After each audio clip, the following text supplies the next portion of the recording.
So folks, in fact I'll put this light on it maybe a bit better. Yes, the review is in. I don't know if it's been published yet for one and all to see, but many outlets are mentioning it. This morning review by the independent panel into Schofield, and should we still call him Person X, because that's what they call him at the moment, the young boy. I think Schofield's admitting that he was 17 at the time all things started. We've not got any confirmation on that because they're both not talking. But yeah, the review is in, and it turns out that there's one junior member of the backroom this morning staff that said they knew about the affair. Nobody else did. Absolutely remarkable. Nobody else did. Nobody in management, none of his co-presenters, absolutely nobody knew. But Person X hasn't took part in the interview process at all, and neither does Philip. Philip's not bothered at all. You see, Philip said, I'm not taking part because it will affect my mental health. Mentally, I've been unstable since the big furore, and it really will affect me, and I can't cope with it. Weirdly, just after giving up his job at this morning, where he's supposed to have resigned, although I think we all know he's been pushed, he managed, was it a 2 or 3 page spread with the Sun? I think he brought the Sun into his house and they discussed things, and he gave a 2 or 3 page interview. That was the big news one Saturday morning, just after he left his job at ITV. And then I think he did was it an hour special with the BBC? He managed to do that as well.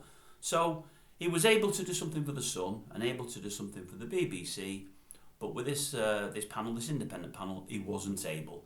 So in a very, very, very weird way, not long after the affair became public, and even less time after he actually got sacked from his job, he managed to do something for the Sun and the BBC. But a few months later, when they've carried out this independent review, when you would have thought his mental health would have got better, got a bit easier, because the storm has passed ever so slightly, he couldn't cope with it. I think it was probably the fact that they were going to ask him some questions he would feel uncomfortable with. Not many were really asked by the Sun or the BBC. They just let him talk at his own pace and answer his own questions. He was questioning himself and answering them, if you remember rightly. But you look at it and you think, the whole thing absolutely stinks to high heaven. I thought honestly, heads are going to roll here, like your Ligos, is it Caroline, I can't remember her name, and Frizzell especially. If there's nobody high up that knew what was going on, I'll be absolutely amazed. And I mean absolutely amazed. But the way things are looking, they're all going to get away with everything scot-free. It's crazy. Absolutely crazy. Maybe that young boy's had a nice payoff. We don't know that, but I would suggest that might well be the case. Some are suggesting that that young boy may still be in a relationship with you-know-who. Again, we don't know that, but that might be the case. But I would imagine it might be days, weeks, months, maybe even a few years.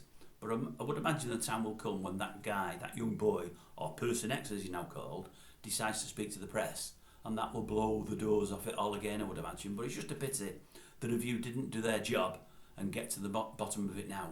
You know, you just feel you've been shortchanged there, you really, really do. And you almost feel like Mr. Schofield has gotten away with murder. That may not be the case, but the fact that he's not spoken to anybody and will not speak to anybody and is hiding behind the mental health card, I find very worrying. Don't get me wrong, his mental health might not be in a great place. It shouldn't be after all he's gone through. But it was in a good enough place when the Sun and the BBC came calling.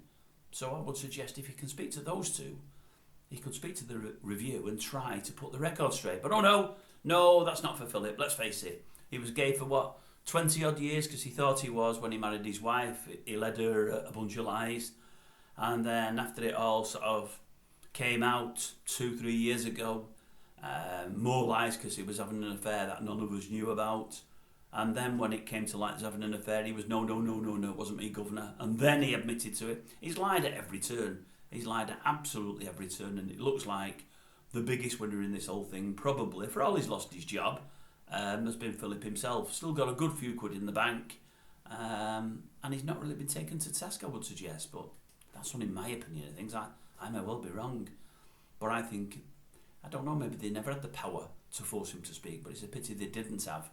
As I say, happy enough to speak to the Sun and the BBC, and that for me, folks, is what makes it stinks that little bit more.